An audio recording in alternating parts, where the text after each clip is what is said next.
You're listening to the Middlemen Podcast with me, Tom Limongello, and my co-host Todd Sawicki. Our careers have put us in the middle between retail, media, and brand. But retail media is a closed loop, so we're here to open up the channel and let you listen in. Join our discussions with the people who make retail media happen. All right, so we're recording. Oh, your on-air sign isn't on. Yeah, that's right. I should have turned the on-air sign. Sorry. On. Is it good? No. Interesting. I'll take this one. This is the Erewhon next door, the Erewhon knockoff smoothies. So on the Middlemen Podcast, we like to make corrections when we make a mistake. And you just heard me call that smoothie that I received from my wife an Erewhon knockoff. Some, as you can see on Reddit, are calling these smoothies Erewhon dupes. They're made by RiverWards, which is a produce-forward and indie brand-friendly grocery format that's in Old City and Fishtown in Philadelphia. And I couldn't be happier that they supply me with smoothies throughout the week. So I want to apologize. They have built their own smoothie reputation. They're not Erewhon dupes. So let's call this a PSA. I'm not going to make that mistake again, and I'm truly sorry. Well, let's get back to the podcast. We are going to be joined today by Sean Cheyney, who has just recently joined Vistar Media. He comes from a company that was at the beginning of retail media called Triad. And so when I was introduced to him at Shop Talk, I was super excited to get him on the podcast. Even though this is our fourth interview with somebody in the in-store media world, I thought that actually it would be a good capstone to that whole series because Sean has been in it from the beginning, and he could probably tell us why is it taking so long and where is it going?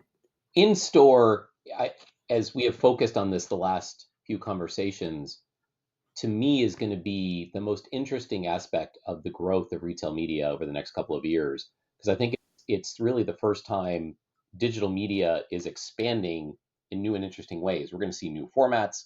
We're going to see new KPIs. We're going to see new ways of judging this.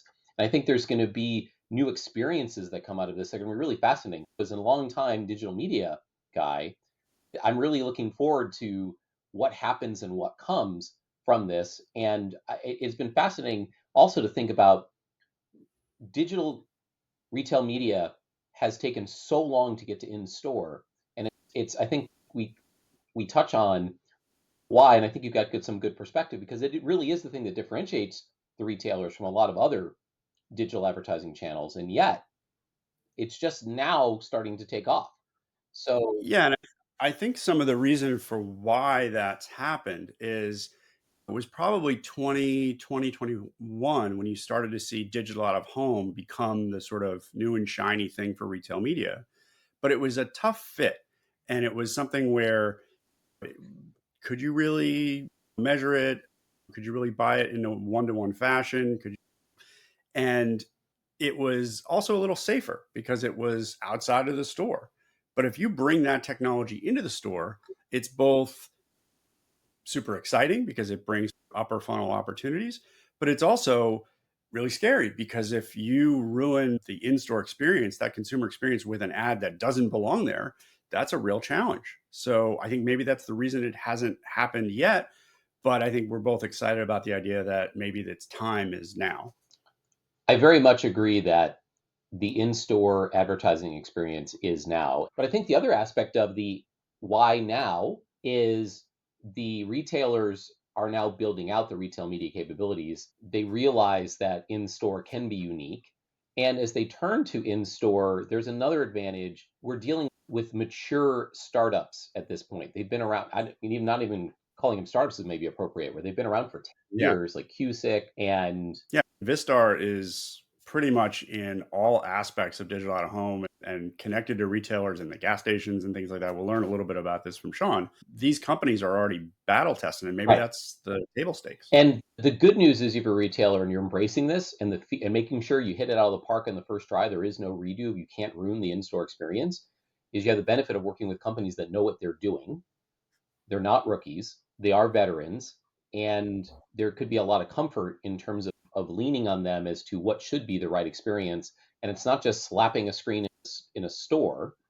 You have to be strategic about where it's placed and the KPIs around it. And Sean talks about how they plan out a build out and what goes into it. And they know what they're doing.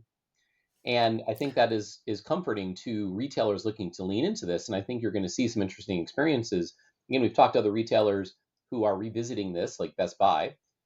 And there are other retailers who are leaning into this. One of the Cusick talks about the convenience store as a real interesting battlefield when we've talked to them.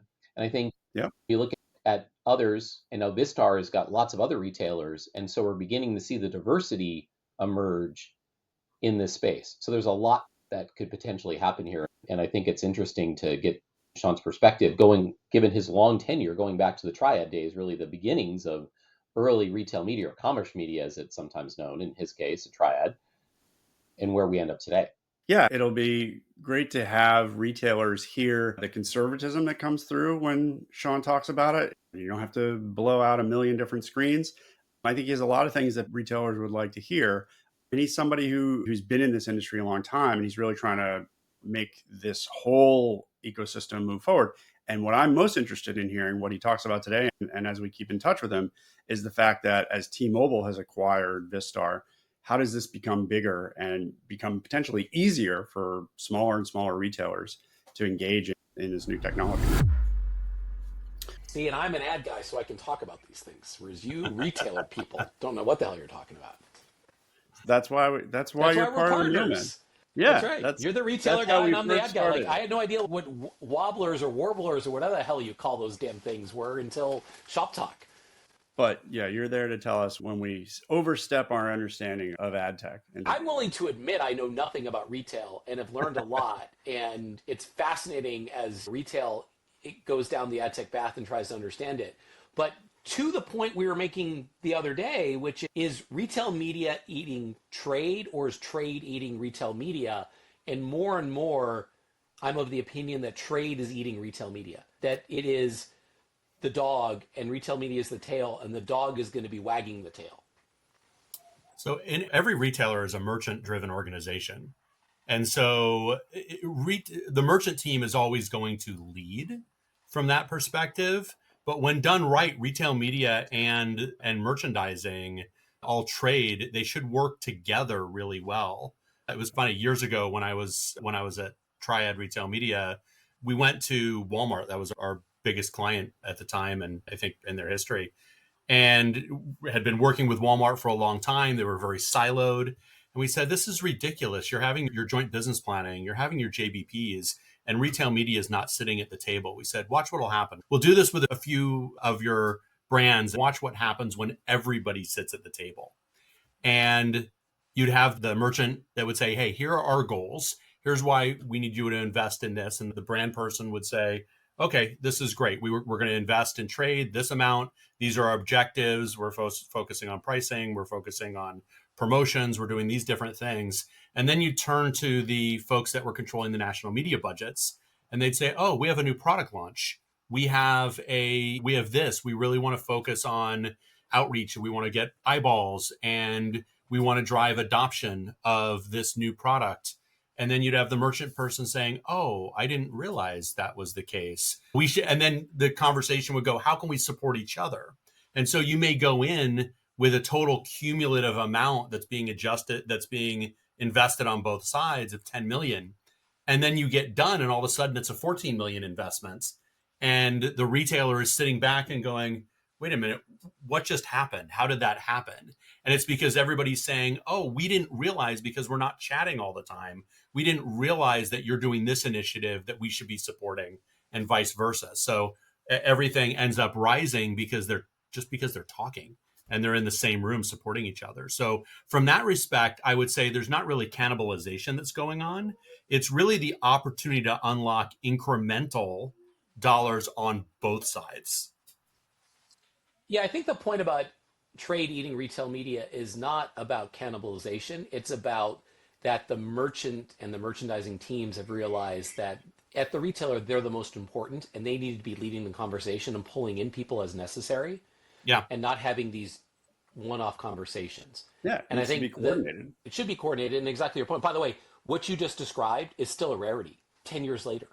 That's crazy as that Right. sounds. It's just, we're just hearing about this coming together. And partly sometimes it's the merchandiser realizing they have to bring in the retail media person. Sometimes it's on the vendor side, realizing they need to bring in the national marketing person versus the trade person. And they don't always coordinate. And so I think it's fascinating to hear about these conversations, because I agree with you that coordination is important. And the fact that it's taken this long to happen, or it happened before and kind of got lost to history and is coming back, is amazing to me that it has worked out this way. And we're getting back to it because I agree with you. It's the right way to do it. Like it makes total sense. They serve different purposes. There's different placements, different formats, different objectives, but it should be done in a holistic fashion. I think we all agree with that.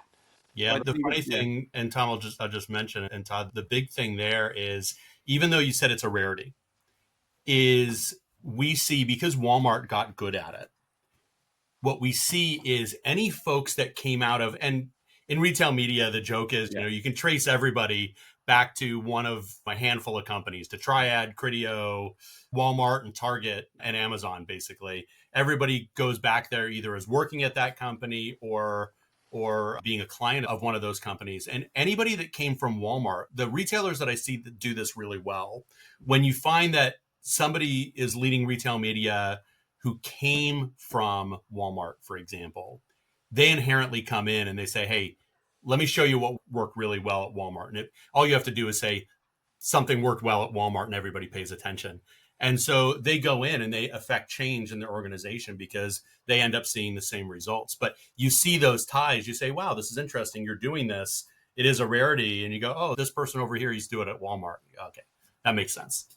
Yeah, and I think this is a good as time as any to introduce who we're talking to on the Middlemen. You all joined right in the middle of it. Sean Cheyney started out at Triad, and if I oversimplify what Triad was, that was display ads on Walmart.com.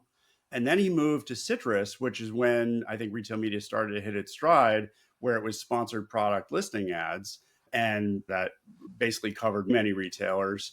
And after being acquired by Publicis, he's now looking at the in-store world with Vistar, which came from out-of-home technology.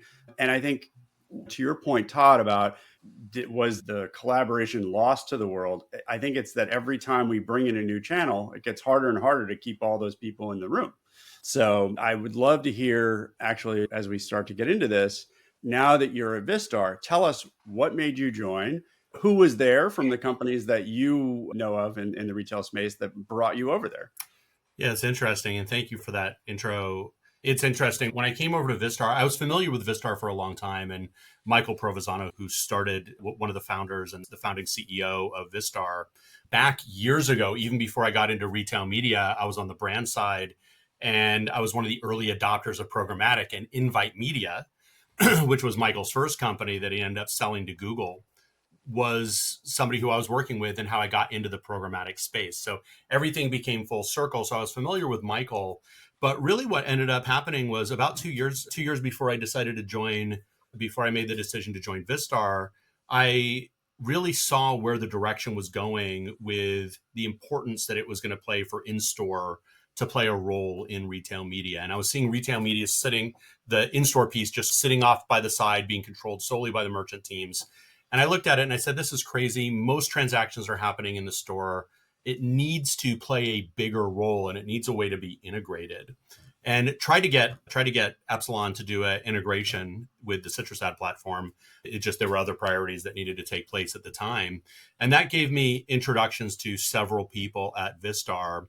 But it turned out that one of the folks who was at Vistar used to be my client when he was at GameStop, and I was at Triad, a guy named Jordan Fraser.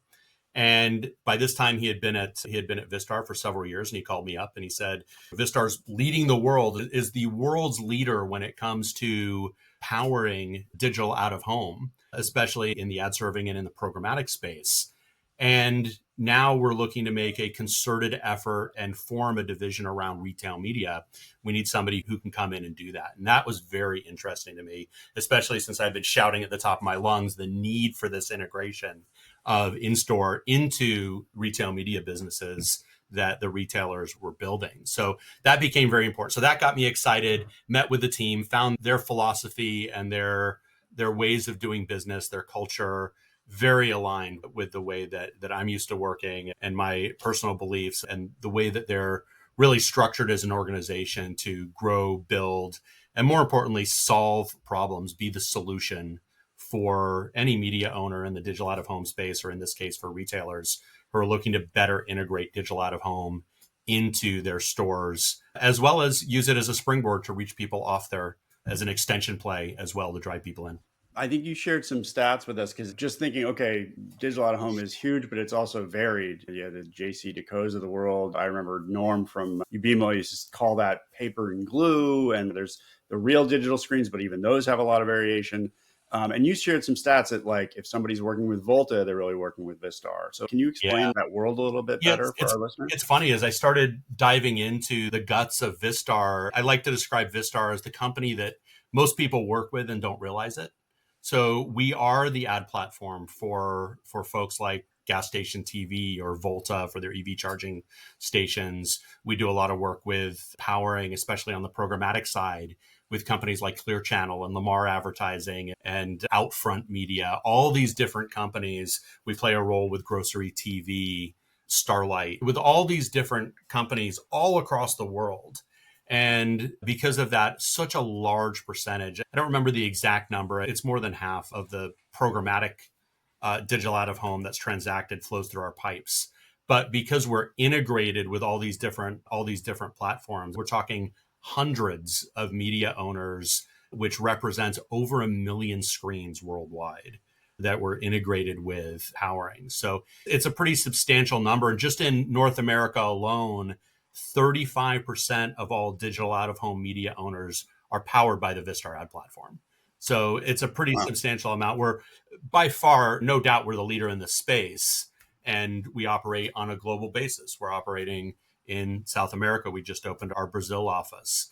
We have all across Europe, all across US and Canada, across Southeast Asia, different parts of North Asia, Australia, New Zealand, even South Africa. So we're touching all around the world, which is exciting for me. I'm very much a global thinker. I've built businesses on a global scale. So for me, that gets me really excited. Also, when I was able to step into environment saying, all right, the technology's in place. I don't have to build technology because that's a whole other thing. All I needed to come in from a retail media perspective was to operationalize it.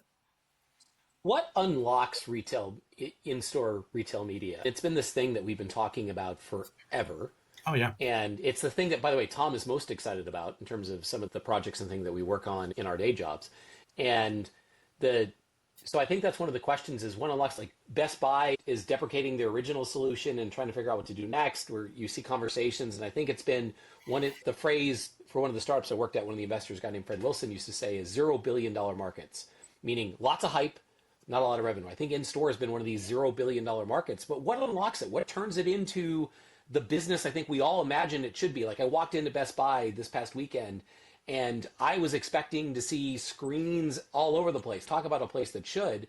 And just a bunch of glow-in-the-dark end caps was the best that they had. They didn't even have ads running on their TV, in their TV section. Like, it's crazy to me. So what unlocks in-store retail media finally?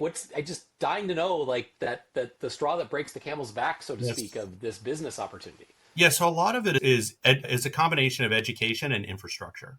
So you take a lot of retailers, they say, hey, we have screens in our store. And you say, great, how is that being run? And they say, okay, it's our merchant team that does it. And I'll always ask, how is that being executed? And when I first started at Vistar, the first thing I did was interview about 35 retailers and tell them, hey, I just want to learn. I'm just going to ask questions. I just want to hear about what the role that in-store is playing right now with your digital signage and what you're doing, how you're executing it. And a very large percentage gave the answer of the way it's run today is we have Joe. And Joe comes in on Monday morning and he has his Excel spreadsheet and he goes into the CMS and he loads it up and he lets it run. And then next Monday, he's going to take those out and he's going to put the new ones in, and basically turning the digital screens essentially into a digital photo album at that point. So really not a lot of learning behind it. I heard one retailer recently refer to it as a dumb player, and he wanted the same sort of infrastructure and the same sort of flexibility that he has with ad serving online. And so infrastructure plays a big role. The other thing that plays a role is education. When you have people within the organization, when I talk about education, there's really, usually the retail media team has a better level of education. They're typically not the ones that need to be convinced within the organization. They're usually banging the drum and saying, hey, we need to do this. But you need to be able to appeal to the chief merchant, because the chief merchant is going to say, great, if we do this, how is it going to unlock value for our suppliers? And how can, as a result, we generate more trade investment, incremental to what we're doing today? Yep. That's one thing. And then the chief marketing officer is going to have some form of, hey, how is this going to improve the customer experience? You mentioned, hey, there are a lot of screens in Best Buy. Just because a retailer has screens in their store doesn't mean they're good. And you have a couple of rules of thinking when it comes to the screens. The hardware companies are coming in and saying, you need to have 20, 30, 40 tons of screens in your stores. But that's not the case. Just because if you have 2 screens doesn't mean if you have 4 screens, you're going to make double the money. And so there's an equation that plays a lot of inputs that play a role, like the number of people that are going in your store. So foot traffic. Increasing more screens doesn't mean you're going to get the incremental amount of eyeballs. So you need to think about that, and then put that into a format that you can go to the CFO, because the CFO is going to look at it and say, okay, if we're going to invest in new screens, if we don't have screens at all, we're going to invest, what does that payback period look like on the CapEx? Because ultimately that's going to go back to the individual store owner. They're going to look at their P&Ls and say, I'm spending all this money over here. And if they're not getting the payback, it's not going to last very long. So I'd say the big thing, education, infrastructure, and then an actual realistic model that paints a realistic picture that can be communicated, and from a financial perspective, everybody feels good with. So you don't end up in a situation where you have 30, 40 screens per store, a bad experience. Online, I used to joke and say, hey, we're not trying to turn your website into a NASCAR jumpsuit. And it's the same thing with the store. You still have to think about customer experience. That still plays the paramount role. Any amount of advertising isn't going to fix a bad customer experience. So that plays the number one role. And then it's really, how do the screens play a role in enhancing that customer experience? You talked about the financial model, and I think that's a good one to touch on just briefly, which is what are the KPIs that advertisers are thinking about in terms of in-store? And if you're thinking about, how much revenue can this generate? I'm not sure. Maybe part of it is to your point about education. The retailers don't know how to model the revenue potential. Yeah. Is it feed? Is it screens? Is it I think that might be good to think about and drop some seeds in terms of educating people about, here's how you should think about modeling it out. And here's the inputs, the KPIs that are most relevant. Yeah, and the problem that I mentioned before, and I was talking about this at an event last week, is that we saw this calculator that some company was touting. It was a hardware company, and they were touting their calculator. Just move these sliders and you can see how much money you can make. And we said, okay, let us play around with it. We put some inputs in, and it's saying we're going to generate $600,000 per screen per year. And we're like, that is just not going to happen. Not even remotely close. And it illustrated the problem that's out there in terms of they're not good inputs. So when we talk to a retailer, we ask for certain inputs, and they always ask, why is that? It gives us a good chance for education. So we're asking for, what is the total foot traffic? What's the average number of either daily or monthly people that are going into a store? Because if you have 2 screens, 1 screen, 4 screens, that doesn't change the amount of people that are coming in the store. So it's the amount of eyeballs. Number 2, how are those screens laid out if they already have screens? Or if we're recommending screens, do they have one at the entryway, which is a great place for it because everybody's seeing that as they walk in. Everybody still has to come into the store. So that's one thing. Or is it in zones? If they have a screen, let's say in the liquor section, maybe only 30 or 40% of the people are going there. Retailers are really good to know what the foot traffic is at different parts of their store. Yep. So that's an important piece. Store hours play a role. So how long are these ads going to run? What is their desired, if they already have it in place, what's their desired of length of the spots? Are they going to be 15 seconds, 30 seconds? Because that also plays a role in the equation. How many ads are somebody going to see when they're there? And as a result, dwell time plays an important role. You're probably going to have a little bit lower dwell time at the store. Think about it when you walk into a grocery store. You walk into the grocery store, maybe you're going to see the screen, you're going to get your cart. maybe you're talking about 30 seconds. But if you're in a fresh section, or if you're in the liquor section and you're paying a little bit more attention and really selecting what you're going to see, you're going to have a little bit more dwell time in those sections. Maybe your dwell time is going to be as high as 2 minutes, but I'd say at least 60 seconds. So dwell time is important. And then understanding if they already have screens, the number of screens they already have and where they're located, that's going to be important. Otherwise, we can make recommendations. And then we also like to ask if they don't have any screens and they're looking for it, get a better understanding, or what is the CFO looking for in terms of time to recoup their CapEx?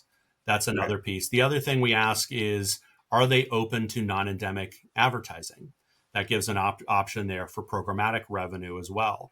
And if so, what percentage are they okay with? Most retailers are fine with 15 or 20%, which is great. Knowing that they can pick and choose and they can be selective and approve all the campaigns. They still have total control, but what percentage that is. Yep. And the last one is, what percentage of the screen time do they want to reserve for their own content? Because now we know what true amount of screen time do we have available for advertising. If they come in and they say, 50% is going to be house messaging and content. Okay, we now know that we have half the amount of spots that we can monetize. So that's going to play a role in the equation. Yeah, and that's worse when you're using a screen that's already supposed to be there, like a television or something, and you're trying to put content in there that may not be a house ad, might just be 4K, 8K content to try to show off the quality of the screen. Exactly. So all of that plays a role. And as we dive deeper, we'll ask questions about availability of electricity and things like that you need to think about with screens. But really just the inputs of the foot traffic, the dwell time, the length of the spots, the amount of available share for advertising, and if they're open to programmatic. If we know that information, we can come back to them with a really good number in terms of here's what you can expect. And more importantly, we do it in a transparent way so we can show the methodology. And I think that's key. And more companies are doing this, but when a hardware company comes in and just shows a linear model with transparency, it's, come on, my 13-year-old can do that on her computer in Excel. So it's getting a little bit more really down into the numbers and using some practical things. I think, anybody coming from the ad tech world, things are a little more simplistic when the consumer owns the device, but when it's in store and there is no sort of consumer feedback, you need to be able to wipe the whatever programming was remotely. You need to see what's going on these screens. There's that complexity. There's also the Wi-Fi complexity. You mentioned electricity, all that kind of stuff. I think I'm going through all this because I think the reason we wanted to chat with you is we heard the news that T-Mobile acquired Vistar, and that for me rang all sorts of bells, all sorts of opportunities. Tell me, what does it mean to now be part of T-Mobile, and what does that do for those challenges? Does it just wipe away all these hardware challenges? It doesn't wipe them away. Every retailer is still going to choose solutions that work best for them. And it was funny, back in September, I was at the Ascendant conference, the Ascendant Retail Media Conference in Palo Alto, and I had an opportunity to meet Sherry and Thomas and August Hansen, who run the retail media business for T-Mobile, and develop a relationship with them. I didn't know it was going to be foreshadowing, and see really what they were doing. So that was exciting. Also, T-Mobile's been a client of Vistar's for years. And so they're using our platform as well. It's another one of those places that is using our platform. So we were very familiar with each other from that perspective. But when I was doing my interview with retailers, a lot of retailers were saying that connectivity was a problem for them. And the first thing that came to mind for me when I found out the news of the acquisition was, we now have a very easy solution for the connectivity problem. But also T-Mobile brings not just connectivity, they bring hardware solutions as well. They bring some data solutions. As one of the big telcos, they have access to a lot of data, which is fantastic. All things that play a role when you're talking about retail media and in the store. So it really gives a couple more options. You could have one option that's all in, and the T-Mobile team built a really good solution modeled on what they're doing in their own stores. So they use their own stores as the test bed and said, hey, here's what works really well for us. And now they're templating it saying, oh, we can turn this outward and avail these opportunities to other retailers as well. So they have a solution which includes the hardware, includes the connectivity, but some retailers, they don't need that. On the far opposite end, they may say, hey, all we need, we got the screens, we got a CMS in place, we're good. We just need the ad tech, the SaaS solution to power the screens. We don't need anything else. So it's a matter of being flexible, but what T-Mobile brings is that added hardware and connectivity piece that a lot of retailers, especially a lot of mid-sized retailers, they need that. They don't have that solved. So they need that, and it provides an easy button for those retailers to bring in a T-Mobile solution. So you brought up, as we were getting prep for this, we were talking about, you mentioned Ascendant, talking about events, and I think it's fun to have down. That's not an event I'm as familiar with. So in the scale of like retail media events, Sean and I met for the first time at Shop Talk, which is an interesting event because I remember Shop Talk before it moved to Vegas. Like it originated in San Jose. And Tom was like, really? Oh yeah, it's an old school like e-com event. Magento and all those big guys used to be there. And now it's migrated as a huge event to Vegas. Years later. I only knew it as grocery shop. And so then there you go. Sort of but Shop Talk you go there and it's like shopping cart and logistics tech and search and different experiences. And you were there, and it's the beginning. You saw other tech vendors who focus on retail media. So retail media is showing up now there as an event. I think it's a secondary event for retail media. And then there's Shop Talk Barcelona coming up. You mentioned Path to Purchase is coming up. We're going to Possible, which is turning into the Cannes Light of the US. And you're not going, but other people are going. It's more demand side. So we can talk about the different events and what we like and don't like, because I think it's fun to talk about where the hell are we all going to be over the next 12 months. Yeah, what are some of your favorite retail media events? So it's funny, the Ascendant. So years ago, especially when I was on the brand side, and my first couple of years when I was at Triad, I was a big supporter of an event that was happening in the U.S. by an organization called iMedia. And iMedia stuff was great back in the day. It was amazing. I loved it as a format. Yeah, and so that format and the way they ran their events was just incredible. And I got involved with iMedia in 2005. And I was probably doing iMedia events 2009 to 2016 kind of era. Yep, right to the end there of iMedia. And it was interesting because I look back and the growth of my career and everything I've learned and the connections I made, a lot of those happened in the early days in iMedia. And it's because of the way they structured their events. So when you go to an event like Shop Talk, it's a huge event and it definitely has its place, but there are 12,000 people there.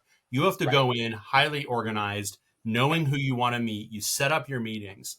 What's nice about Ascendant is run by Susan McDermott, Marty Funk, and others that were involved and that were running iMedia back in the day. Oh, I remember Sue McDermott. Yeah, totally. When you bring her name up, I'm like, oh, for sure. Yeah. I didn't realize she was working on Ascendant. Interesting. Yeah, Susan is running that. It runs that event. She's the head of that group. And she patent and took a lot of things that worked well from iMedia.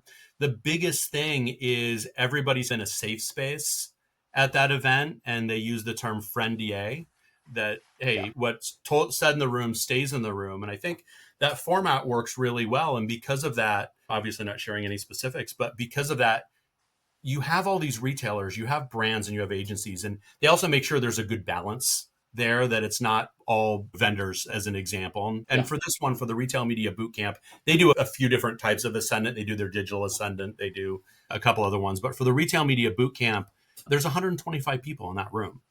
And so it's all people who are heads of retail media for retailers or for the agency or the brand. These are people who are in it up to their ears every day. And it's the people who are the decision makers. And it's great because as people start sharing, you realize that everybody has had or currently has a problem that somebody else is talking about. And what's also nice is somebody in that room has solved whatever the problem is. And so everybody freely shares, and it's a great way. You walk out of 2 days there and your head is spinning. You just walk out and go, okay, I just increased my to-do list tenfold, but it's all the right things. So it's really, and because it's a close group and you're networking and you're going out to dinner, it's a great place to build relationships. So they do a phenomenal event. Well, you like Path to Purchase too, and then of course there's the granddaddy in a lot of ways in the U.S. CES as another shop talk, another big show that has everyone and anyone. Yep. Surprisingly, I've never been to a CES. Really? Mine was the first. Was this? You went, and you were shocked at how relevant the amount of people you ran across in terms of your background from Quotient, Tom, was crazy. So I was on when I was at Crisp and then Quotient, I was on the younger side, and so I ended up going to South by all the time. I basically beat that conference to death and went 10 years in a row. And I was a little bit shocked that it felt like the same idea. I didn't have to book any meetings. I just ran into people. Totally the reverse of Shop Talk. And I think Todd might actually want to kill me after how much I planned at Shop Talk. But Well, that's what happens at Cannes as well. So at Cannes, I always joke with people, being in the Chicago area, I would say I run into more Chicago people in the south of France than I do on the streets of Chicago. It's because everybody's in one place. And Cannes is another one of those just huge, enormous events, kind of like CES, even more so than CES. And it's is there a play to get ketchup and Hellman's and whatever that program is about Chicago allowing ketchup on hot dogs? Is that something that's going to show up in France now? I don't know. I hope not. Ketchup should not be on a hot dog. I'm not an original. I didn't grow up in Chicago, so I just had to adopt that from moving here from Southern California. But yeah, Cannes is a great event. Different. Shop Talk has a different feel to it. I look at Shop Talk not as much for the content. I look at it for more of the meetings and the networking and being there. And I had more than 20 meetings in 3 days at Shop Talk because I planned ahead, and that's great for that event. Whereas Ascendant, it's a good blend, but the content there is second to none. So because in-store is burgeoning and new, it is a topic at a bunch of different events. Yeah. But out of home, in-store, are there specific events for that? Or is it a good idea to do specific channel events, or is that kind of over? There is a in-store specific event for Path to Purchase. My thought, and I've always been I started off talking about this, that retail media for in-store is a part of the overall retail media ecosystem. Yes, you can have some time that's dedicated to it, but would you have a conference around sponsored products? Probably not. It's a piece of the overall equation. And so I like when it's maybe it represents 30% of the content for an overall retail media event. Path to Purchase does a pretty good job of this as well with their content planning, that it should be a component. We've done a good job. We recently had an announcement a few weeks ago where we did an integration with placements.io, which is a order management system. Oh, yeah, we know them well. And the reason for doing that integration is being part of the overall ecosystem, being in a place to make less fragmentation and make it easier for retailers to operationalize the in-store piece and allow buyers to buy however they're buying. So again, make it easier for everybody in the ecosystem. And that's the pitch of Zitcha, who we recently had on our pod, which is how do you, and I think when I say trade is eating retail media, that's kind of the point, is Zitcha is trying to say, how do I get a dashboard of anything we can sell to a vendor, right? Both traditional trade and end cap is no different than a digital screen at the end of the day. They serve different purposes, but it should be pick and choose what's best for you, not just because person A sells it versus person B. And I think this orchestration layer has been missing for retail media. It's like Neon as a platform on the buy side, right? Coming out of Horizon Media as one of the first multi-channel platforms to buy and orchestrate retail media campaigns. Because I think that's one of the other things that we're missing as retail media, which is if you're not getting the agencies to manage and execute campaigns, you are going to be topped out at what you can do. Exactly. And traditionally, that they haven't been involved. And I'm like, as an ad tech person, I go, how can you not be selling to agencies? I don't buy retail media. It's because it's hard. You have to make it easy for them to buy. As long as you make it easy. And I know, Troy and the Zitcha folks, they do a great job. And I've been very impressed by the way they've been able to orchestrate. It's simply creating that single front door for the retailer to manage and for the brands and agencies to buy. If you do that, you're going to be ahead of the game. And the retailers that have done that have done a good job. It also removes one of those barriers for in-store because, again, it's not over here. It makes it more a part of what they're doing from a retail media perspective. So anybody who's doing an orchestration piece correctly, whether it be somebody like Placements or Zitcha on the commerce platform side, they have a leg up because they're able to bring everything together, do that single front door that all brands, agencies, and the retailers eventually want to move to. So I guess one of the takeaways is clearly Vistar is supporting that, whether it's the Zitchas or the Placements and whatever. But it's like you're trying to make it, however it's easy to buy, we want to be there. And I guess your programmatic background in DOH makes sense. Yeah, integrate and collaborate. That's our people over here hearing me, sick of me saying those two words, but it's about collaborate and integrate. And I'm really lucky at Vistar that we have a very robust API ecosystem. And it goes back to where the company that all these people work with and they don't realize it. We already do that with all these other media owners and different platforms. We have a very strong API structure. So that allows us to do integrations within the retail media ecosystem very easily.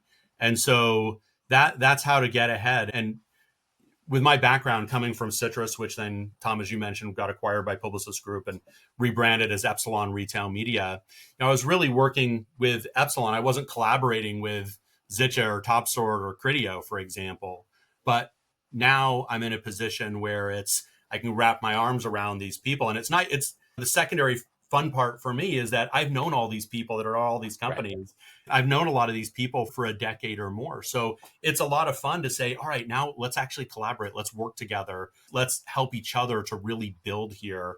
And it becomes a symbiotic relationship for our two companies because those companies can go to their retailers that they're talking to and say, which comes up in a lot of RFPs now as well. They can go to them and say, hey, we have this capability because we partnered with Vistar. And then for us, we'll have those same companies say, hey, Vistar, we're working on this RFP. We'd love you to be part of it here and work with you. We'd like to introduce you to this company. So it becomes that symbiotic relationship. And ultimately, the people it benefits are the retailer and the buyer.